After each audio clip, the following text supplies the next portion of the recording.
काळामध्ये आपल्याला माहिती आहे, मागच्या खरीपामध्ये कापूस आणि सोयाबीनचे भाव पडले, आपल्या सरकारने बोनस देण्याचा निर्णय केला। आचारसंहिता होती, देऊ शकलो नाही, पण मुख्यमंत्र्यांच्या नेतृत्वामध्ये आचारसंहिता संपल्याबरोबर निर्णय केला। आता ते पैसे देखील खात्यांमध्ये जायची सुरुवात होते। आमच्या शेतकऱ्यांना कापूस आणि सोयाबीनच्या भावापोटी 4000 कोटी रुपये थेट त्यांच्या खात्यामध्ये आपण या ठिकाणी देतोय। 1 रुपयात पीक विम्याची योजना आपण आणली। एकट्या बुलढाणा जिल्ह्यामध्ये जवळजवळ 8,73,000 शेतकऱ्यांना 700 कोटी रुपये 1 रुपयात विम्याच्या पोटी त्यांच्या खात्यामध्ये आपण त्या ठिकाणी जमा केले। आणि यात मला हे सांगितलं पाहिजे की आपलं सरकार आल्यानंतर मोठ्या प्रमाणात जिगाव सारखा प्रकल्प असेल, जिगाव प्रकल्पाला या ठिकाणी 6000 कोटी रुपये आपल्या सरकारने दिले। अभूतपूर्व अशा प्रकारचं काम या जिगाव प्रकल्पाचं आपण पूर्णत्वास नेतोय। शेतकऱ्यांचे पैसे शेतकऱ्यांना मिळाले, पीडीएनचे पैसे आपण त्या ठिकाणी दिले।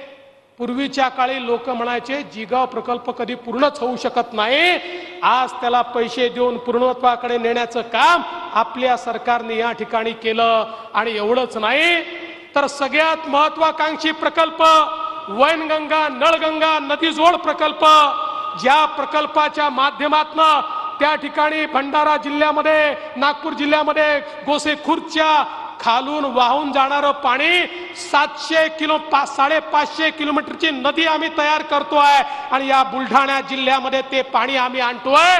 वैनगंगेपासनं नळगंगेपर्यंत पैनगंगेपर्यंत पाणी नेतोय।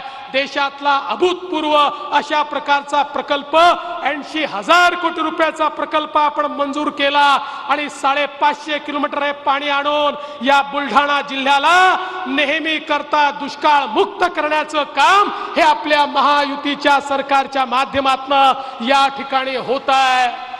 मला सांगा, हे दुसरं कोणी करू शकतं का? या सरकारमध्ये ही ताकद आहे म्हणून आम्ही हे करून दाखवलेलं आहे। आणि म्हणून अनेक प्रकल्प आहेत। आज आपण पाहू शकतो, हरकचेरी असेल, आलेवाडी असेल, 482 कोटी रुपये आपण त्या ठिकाणी दिले। वेगवेगळ्या प्रकारची जी कामं या ठिकाणी आहेत, मला अतिशय आनंद आहे। मी त्याची यादी वाचणार नाही, मुख्यमंत्र्यांना देखील भाषण करायचं आहे। आज पोलीस अधीक्षक कार्यालय असतील, पोलिसांचं हाऊसिंग असेल, वेगवेगळ्या गोष्टींना आपण निधी दिलाय, सगळ्याचं उद्घाटन होत आहे। इतक्या मोठ्या प्रमाणात बुलढाणा जिल्ह्यामध्ये ट्रान्सफॉर्मेशन करण्याचं काम या ठिकाणी चाललेलं आहे।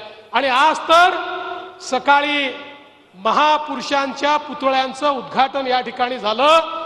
आमदार साहेब, मला तर वाटतं हा एक रेकॉर्डच असेल, एका दिवशी इतक्या महापुरुषांच्या भव्य पुतळ्यांचं उद्घाटन होणं।